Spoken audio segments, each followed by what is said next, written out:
So this is the second session in our GDPR Assurance Identity Privacy track. We are going to turn it over to Harvey Nusz, who is a Regional Chief Information Security Officer. And he'd like me to say he's been studying the GDPR his entire life, but I think that we can take that for what it is. And with that, I will hand it over to him. We're going to let him go, and we'll have a few minutes for questions at the end. Thank you.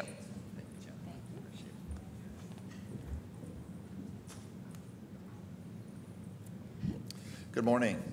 Interestingly, I talked with somebody who had worked for Shell a while back, and I asked them, so are you really scrambling for GDPR? And they said, no. We took the directive seriously, so we just have a few things to modify. And I thought that was very good. Here's the foundation that I believe you're going to need to have in place for this. You're going to need policies and procedures. Privacy impact assessments, which John talked about. Put them in with your security risk assessments. Build them together with your questions and make them reproducible. Put them in your projects. Every time you do a new project or a modification, include those and document it. And make sure that you get management involved in saying, hey, yes, these are the right decisions here. This is the right residual level of risk that we're going to want to have. Do a privacy inventory. You want to find out where your privacy data is, what systems they're in, where's the location, are they transferred anywhere? There's a lot of things you're going to want to put in there, but start building that. Data flows. All of this is about where is your data and how is it protected, who has access to it, so that will help you do that. Data privacy categories. That's important. Extremely important. I think most people have generally squared around to say public, internal, something to the effect of restricted and highly restricted. And so those are good to have. Data classification never really caught on for several reasons, but you better have your data categories here and tell them to your processors. How many of you have data privacy categories in place? Okay, you've got some homework to do, the rest of you. Good. And of course, the overarching framework is GDPR, or a normalized set of requirements. You must comply if you send EU citizens' data to the US or receive, restore, and process IP address. If there's any questions, check with your general counsel. It's a huge, huge change in culture. Drucker talked about this, and Drucker said, culture eats strategy for breakfast. What does that mean? I thought about it, and I believe it means that culture wins early, and it wins every time. So I said that backwards. It wins every time, and it wins early. So how do you counter culture? By training, by putting in your policies, your procedures, how you expect people to now act upon the privacy data of others. I went to Lisbon last year for a conference, and it'd been a while since I'd been to Europe, so I had forgotten that I needed to put the little strip in the deal to turn on the electricity, so I did that. And I got there late, and I was tired. Went on to a reception, came back, and was trying to turn out all the lights. One of them was a little difficult, so I just said, okay, I'll pull the plug on it. And I'd already set my wake-up call. So the next morning, the phone went off. I bumbled with it a little bit, went off again, bumbled with it a little bit. Next thing I knew, somebody was walking in my door. He said, Mr. Nusz, you missed your wake-up call. And I was awake enough to say, you just wanted to make sure there wasn't a dead corpse in here. So a little bit of a change of culture. That's not common across Europe, but it was common in that hotel. And about a month ago, I had the ability to attend a conference that included a workshop on the Human Rights Commission. I had been wondering, what is the big deal here? Why the big, huge change?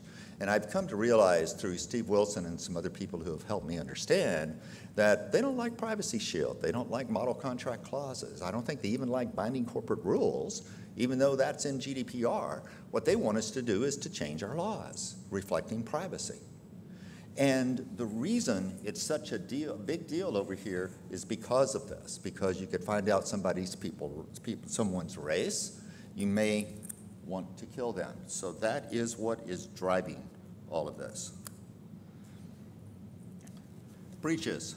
I'm going to talk in a minute about privacy by design and privacy by default, and that's Article 25, which I'm going to show you, well, show a result of it. And in it, they really specify that you should be designing all of your procedures and everything you need to do so that you can prevent essentially a breach, because what you're talking about, you want to give the data subject the rights to control everything, who the information goes to. But we know that's not going to happen. So you have 72 hours in which to let them know, once you define it's a breach, let them know what it is, what the impact was. And if that starts at your processor, you still have 72 hours. And I think that's going to be a huge thing. We'll talk about that a little bit more, but the interaction between you and your processor, how quickly do they let you know of incidents? An internal breach. Has anyone ever considered an internal breach?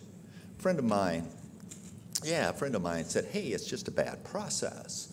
And somebody had a little bit more access than they needed, but there was no breach on there, no real breach. Nobody was hurt, no harm, no foul. So they convinced their CPA firm there was no breach. Now, is that going to hold up in GDPR?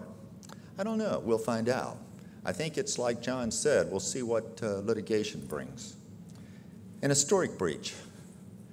That might be applied to something that you may have had a while back. You may have had an incident, and you may have decided, you know, I really don't think this is a breach, even though it might be. And so what we're doing is to mention this, that you may want to revisit that, and you may want to consider working with your attorneys and declaring that prior to GDPR coming into play if it involves a European citizen's data. So phishing and training your users. I would say don't trust them. You want to train them and then tell them, say, hey, we're going to give a prize away. We may be doing some phishing over the next 10 or so days. And if they report it, give them a reward, give them some points toward that prize. And if they catch an actual phishing attack, then you want to reward them a little bit more. You want to make sure that you're trying to reduce the clicks and increase the reporting. Privacy by design and by default. Started by Dr. Ann Cavoukian, Privacy Commissioner, Ontario, Canada. It's a really good thing that she did, coming out with the privacy principles.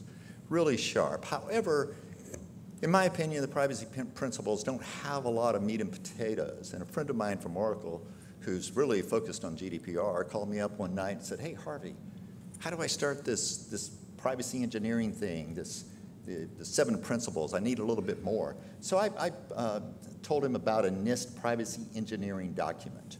And it has some very good detail in that, and he used that and started using it. And what I'm going to be doing is adding the URLs to the slides before they're published so that you'll have several as an appendix.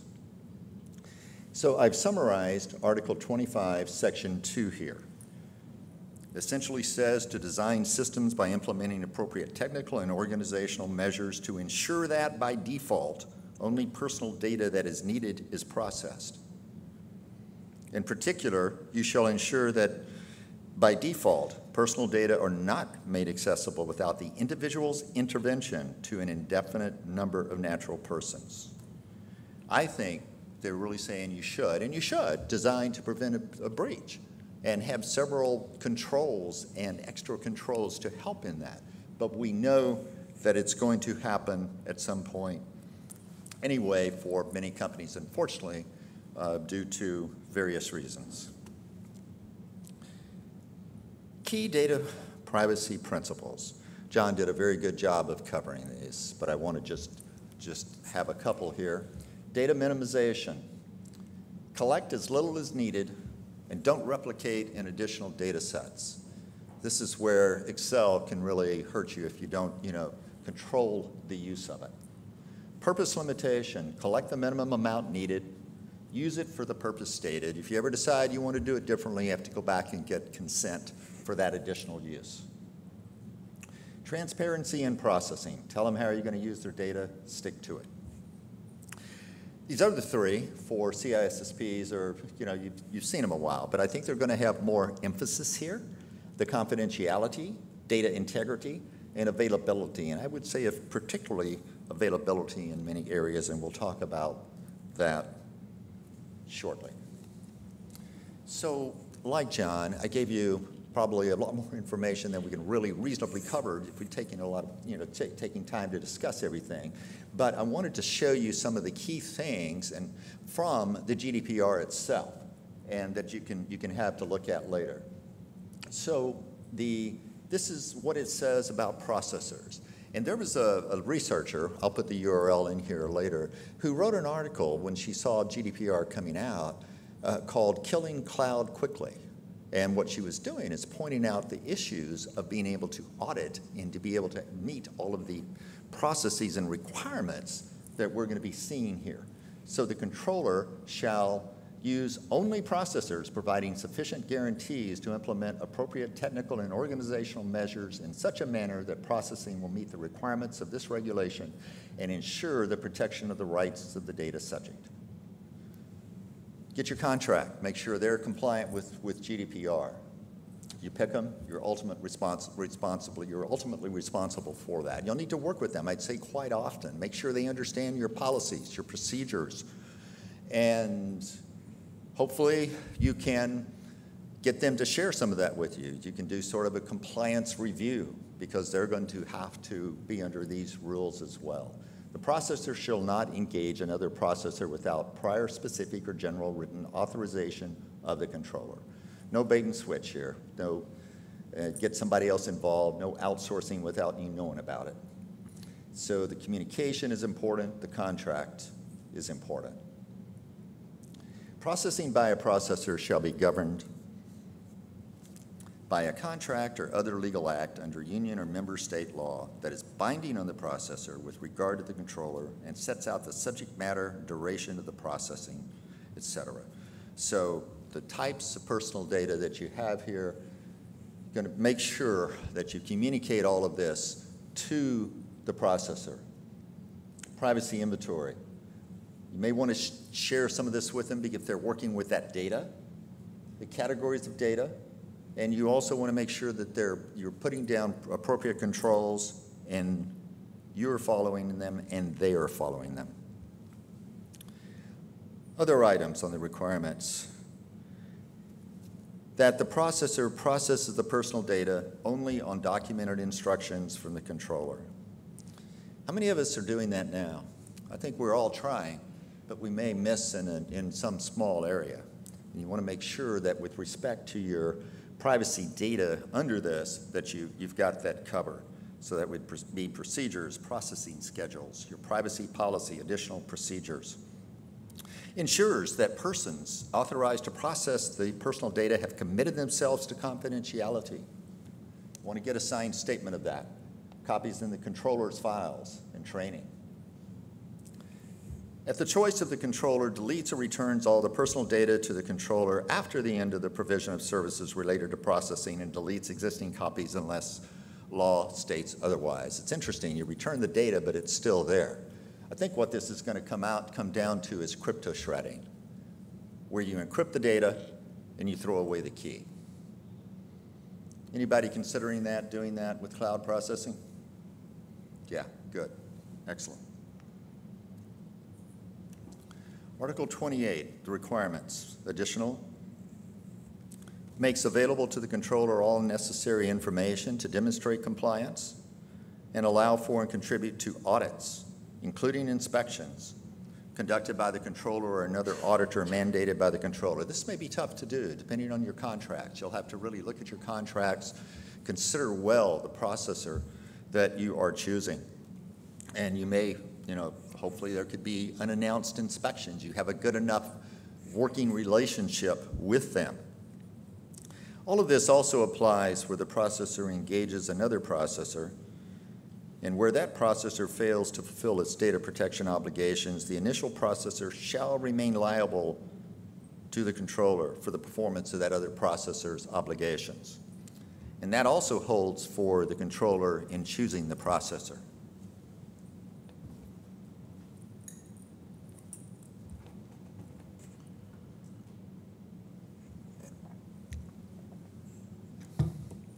Again, you pick them, you live with them, unless you decide to change. Yes, go ahead. I'll take a question right now. So, in general, we are requiring a lot of our processors to have attestation reports. So, under GDPR, is a SOC 3 report acceptable, or are we going beyond the SOC 3 report? That's a good question. There's a lot of concern about that. There's some new SOC reports coming out. I'm not sure what the state of that is. You know, I would talk to whomever is working with that. I'd talk with your attorney, get them involved, get your privacy department involved. That's going to, a lot of that I think is going to depend upon your controls that you have and how closely that matches the attestation or reporting of those controls. Does that help a little bit? Sort of, kind of. Okay. I'll do better next time. Article 29, requirements here. The processor and any person acting under the authority of the controller of the processor who has access to personal data shall not process that data. They're making it very, very clear here. And these are some of the controls that you're going to need here. Article 30, record of processing activities. Each processor shall maintain a record of all categories of processing carried out on behalf of the controller containing processor processes, controller, and the data processing officer, which John mentioned. Categories of processing for the data, where applicable, transfers of personal data to a third country or international company, and where possible, a general description of the technical and organizational security measures for personal data in Article 32, which we will be talking about right now. And it says where possible, but I think you'd better have a very good reason if you don't have that. So Article 32,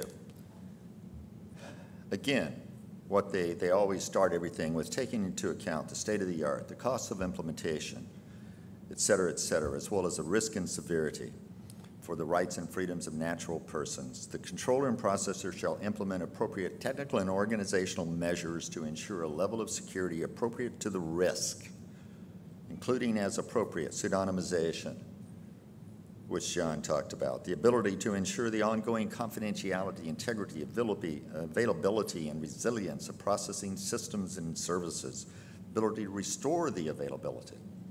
How are your BIAs? Are they up to date? Do they reflect what you need for that? A process for regularly testing, assessing, and evaluating the effectiveness of technical and organizational measures for ensuring the security of the processing. Here we're talking about a couple again here on the availability and access to personal data. Can you do that now? Do you have a process for regularly testing, assessing, and evaluating the effectiveness of technical and organizational measures for ensuring the security of the processing?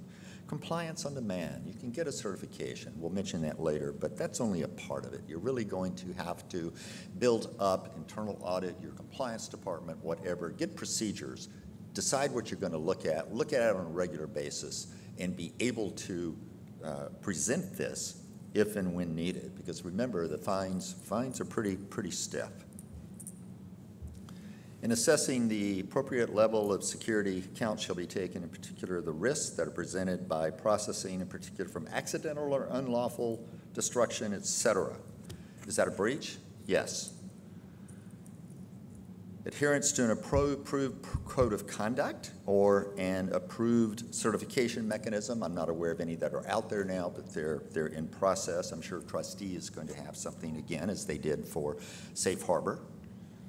And the controller and processor shall take steps to ensure that any natural person acting under the authority of the controller or processor who has access to personal data does not process them except on instructions from the controller, unless required to do so by member state law. It means there's no accidental things happening here. CASBs, if you don't have one, I would say get one.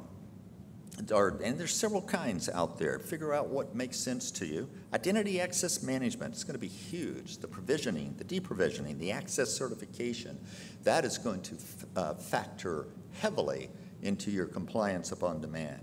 And check with your vendor. Oracle, for example, has identified features within their products that meet GDPR requirements. Nimity, OneTrust, a couple of vendors you ought to take a look at. They offer some free information in addition to tools that they will sell you. And Nimity, for example, talks about, I think, 55 practices that they call it, not controls, but practices, processes that you need to have in place. And that would be a good place to look and say, hey, do I have policies and procedures that meet all of these? I was at a conference last September at IAPP, and I heard a NIST guy talk about a project they have where they're building an audit language where it's difficult to be able to go in and audit, Amazon and these folks. And they're developing an audit language. They're trying to make it operational, automatic, where it finds problems and fixes problems when things change. Still being worked on, but I think that is where NIST, another example, in addition to the privacy engineering and other documents, where NIST and cloud documents, where NIST has come up and tried to say, hey, let's try to get some things in place that will help us meet this. Selected recommendations. How much time do I have here? 5 minutes? Okay, thanks. So let me go through these really quickly. Let me let you read them. Look at the residual risks a lot and apply additional controls if needed. I think many times we apply a control and we don't look at it to see if it really covers everything that is there in the risk. These are things we pretty much talked about. And here's another set of recommendations, or another part of the recommendations. This is only a partial bit from that document that I'll share the URL with you about. And remember, 72 hours once it's been identified as a breach, not much time. And when you do your incident response plans, I would identify the things that you would expect to possibly happen to you, like ransomware or whatever, that might be grabbing that privacy data. Put some scenarios around it, plan for it, and prevent it. Do your best to test it. Test it with tabletops and test it with actual tests. And what is your processor's SLA for P1s? Is it soon enough for you? Compliance on demand. Review and demonstrate compliance. We've talked about this. Spain's Data Protection Authority. They're interesting in that they are funded by the fines that they produce, that they go out and assess on people and get the money. And so that gives them a little bit of an incentive to go do that. Again, at that conference last year, I met a gentleman with Boeing, and he said their concern was that you've got to have one message everywhere. They may have a little office, maybe even in Spain, where you may not have a privacy champion now or a security champion, but you better have one so that somebody comes calling and asking about this, that they can respond appropriately then, because they may want to try to give you a fine, not a large one, but a smaller one. Again, develop a methodology. Compliance on demand is going to be key. Foundation that you need in place for this, just a repeat on this. And now let's go ahead and, I think, take some questions. And check with me later, the gentleman who asked me about SOC 3. Let's kind of look on that together and we'll stay up on that. And love to talk with you later. I've got a lot more slides that I did a workshop on, so would love to chat with you. Any other questions? Go back 2 slides. That one. Okay. Thank you. You just looking for the picture? Got it. Okay, you're Any good? other questions? All right. Comments, thoughts, feelings? So if you don't have a question, I'll ask you a question. How many of you are in the middle of this? And if you know you're going to, you're going to have to do it, and you've started, and you feel pretty good about it. That's not bad. Well, somebody's laughing, and I like it. I like it. How many of you have not started it yet? That's good. I wouldn't raise my hand either. I'm not taking pictures, though.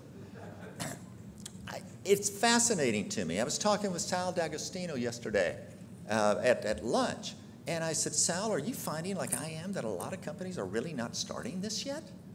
And he looked at me and just started laughing.